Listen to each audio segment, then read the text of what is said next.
안녕하세요. 역사 탐구가 홍법 박익순과 함께 떠나는 주말 역사 산책 시간입니다. 지난주에는 삼봉 정도전에 관한 역사 산책을 봤는데, 오늘은 정도전과 함께 조선 개국에 큰 공을 세운 조준에 관한 역사 산책을 해보도록 하겠습니다.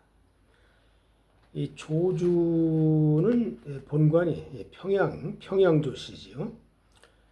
1346년 고려 충무광 때에 태어났다고 해요. 그 조준의 정조부는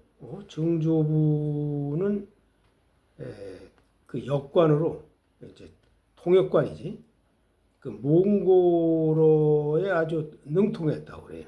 그래서 그 당시에는 이제 그 공민왕 이전에는 뭐 몽고로를 잘해야 그 원나라하고 그 협상을 해서 원나라에 가서 성장을 할 수 있는 그런 시대였기 때문에, 그 조준의 그 가문의 배경은 그 증조부 때에서부터 원나라하고 상당히 그 가깝게 지냈기 때문에, 말하자면 그 권문세가의 집안이라고 볼 수가 있죠. 그럼에도 불구하고 이 조준은 그 조상의 덕을 보고 음소로서 무슨 벼슬에 나간 것이 아니고 떳떳하게 과거 시험을 봐서 관료 생활을 시작을 했어요. 그리고 이 권문세가이면서도 그 신진 사대부들하고 어울리면서 정도전이라든가 뭐 정몽주, 남은 뭐 이런 그 신진 사대부들하고 어울리면서 개혁적인 그런 그 입장에 서 있던 사람이에요. 이제 과거에 합격을 해가지고 벼슬을 순탄하게 해왔고, 특히 그 무장으로서도 원래 문관이지만은 이 당시에 그 외구의 침몰이 잦았던 그런 시기이기 때문에 최영의 천거에 의해서 경상도 감군이 돼가지고 왜구를 물리쳤어요. 그래서 그런 공으로 오히려 또 승승장구해가지고 공신의 반열에까지 오르게 되죠. 이 조준이 특히 그 출세 발판을 올리게 된 것은 이 정도전과 마찬가지로 이성계가 우유아도에서 해군을 하게 되면서 이성계와 상당히 가깝게 돼. 사실 뭐 이성계가 조준을 찾아가서 조준을 자기 세력으로 끌어들였다, 이렇게 알고 얘기가 되고 있는데, 어쨌든 이 조준은 이성계의 휘하에서 이 정도전이나 남은과 함께 상당히 그 고려를 멸망시키고 이 역성혁명으로 조선을 건국하는데 상당한 그 기여를 한 인물이죠. 특히 그 조준의 업적으로 돋보이는 것은 토지제도, 전제계약이야. 토지제도. 정도전도 이 토지제도에 관해서는 조준과 뜻을 같이 했지만은, 이때 고려 말의 토지 상황은 그 권문세가들이 토지를 많이 그 확보를 하고 소유를 하고 또 노비도 많이 소유를 하고 사병도 많이 거느리고 있었죠. 이래서 이 조주는 이 권문세가들이 토지를 많이 소유하고 또 거기다가 토지 수탈까지 해서 농민들이 살기가 아주 어려운 그런 형편인데다가 이 사전 개인들이 소유하고 있는 토지가 점점 더 확대되면서 국가에서 세금을 받아들이고 국가를 운영하는데 어려울 정도로 공공의 토지가 자꾸 줄어들고 있었단 말이지. 그래서 이 토지 제도를 근본적으로 개혁을 한 것이 바로 조준이에요.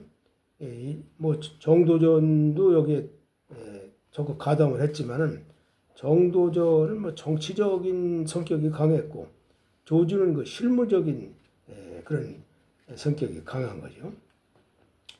그래서 이 조준의 토지 개혁은 권문세가들이 가지고 있는 많은 땅을 사전을 공전으로 전부 돌리고 관리들에 대한 급여를 주기 위해서 과전법을 실시를 해. 그러니까 경기도의 일원에 있는 땅은 관리들한테 나눠주는데 소유권을 준 것이 아니고 거기서 세금, 수조권만 받아들이는 거예요. 세금만 걷어들일 수 있는 그런 권한을 주고 일단 관리해서 그만두거나 또 죽으면은 이걸 국가가 다시 환수하는 이런 토지제도를 만들으니까 이 권문세가들의 반대가 엄청나지. 특히 그 당시에 이 이색 같은 사람들, 이런 사람들은 권근 이런 그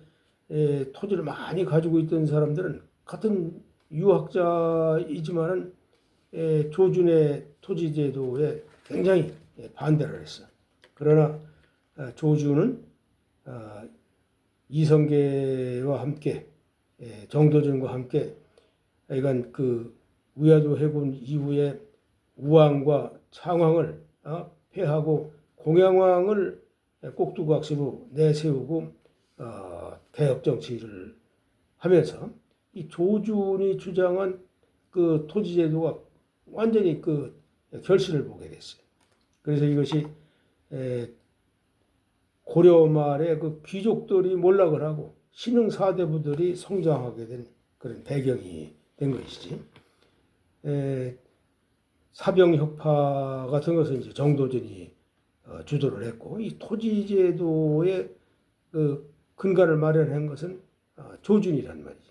이 조준의 토지제도 개혁이 조선에 가서 태종 또 세조를 지나서 거의 뭐 명종 때까지도 이 조준이 만들어 놓은 토지제도가 그대로 유지됐다고 할 정도니까 말이지.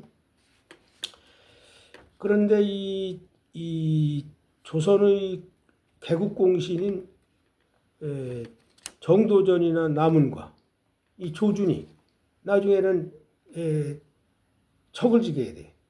처음에 정몽주와 정도전이 아주 같은 동지였다가 고려를 그대로 유지를 하느냐 새로운 나라를 건설하느냐에 따라서 그 정몽주하고 정도전이 완전히 적대감을 가지고 적이 돼 버렸단 말이지. 그런데 이 정도전과 조준도 같은 계열로다 이성계하고 호흡을 맞추면서 조선을 개국을 했지만은 나중에 정도전과 조준이 또 적대감으로 바뀌게 돼.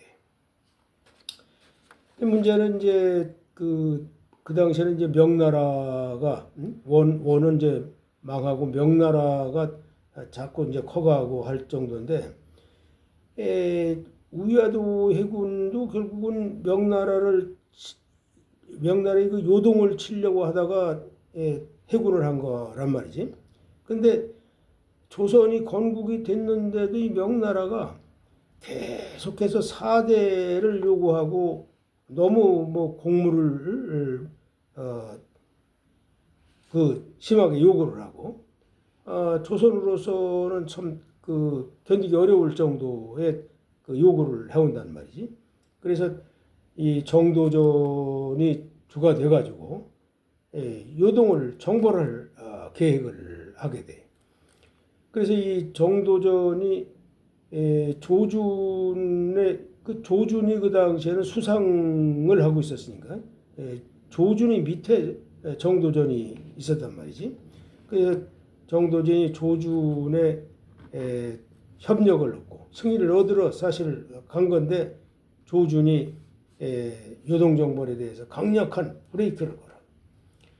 그러니까 지금 조준의 이론은 지금 우리 나라 세운 지가 얼마 되지를 않고 이런데 이 명나라는 지금 자꾸 커가는 그런 나라를 대항을 해가지고 요동을 정벌한다고 건드려 놓으면은 우리가 감당하지 못한다. 이래서 이제 반대를 하지. 그래서 이 정도전은 그럼에도 불구하고 권문세족이 거느리던 사병을 전부 국가에서 흡수를 하고 군사훈련을 시키고 이런단 말이지. 이럴 때 이방원 측에서도 정도전에 대한 견제를 하는 형편이고, 이래서 이때 조준과 정도전은 명나라 땅인 요동을 정벌하는 문제를 가지고 요동을 정벌을 해야 된다고 하는 정도전과 남은, 또 요동을 정벌하는 것은 무리가 있다고 주장을 하는 이방원과 조준으로 또 나뉘어서 싸우는 거예요. 예나 지금이나 뭐 항상 두 패로 나눠가지고 싸움질을 했지만 말이지. 그래서 결국은 이제 이성계를 찾아가가지고 조준이 이 요동정벌은 안 된다. 이런 설득을 해가지고 정도전이 한수 물러서게 됐지. 그런데 이제 더군다나 정도전하고 조준하고 또 문제된 것은 1차 왕자인난 때 이 정도전은 세자를 책봉을 하는데 이성계 둘째 부인의 아들 막내 방석을 세자로 책봉하는데 앞장섰고, 근데 이방원이나 조준은 나라에 공이 있는 사람한테 세자로 책봉을 해야 된다, 이렇게 맞섰단 말이지. 결국은 정도전은 요동정벌의 주장이 꺾이고 또 세자 책봉을 하는 데는 자기 마음대로 됐지만은 여기에 불만을 품은 이방원이 이 왕자를 살해하고 또 이 정도전 일파를 물리치면서 이제 정도전은 완전히 패하게 된 거예요. 그래서 조주는 토지개혁도 정도전보다도 실무적으로 상당한 중심부에 있었고, 또 조선 개국 후에도 처음에는 정도전에게 밀리는 것 같았었지만은 요동정벌과 왕세제, 세자 책봉하는 이런 문제에서 이방원의 편을 들고 손을 잡았기 때문에 조준이 결국 승리를 한 거예요.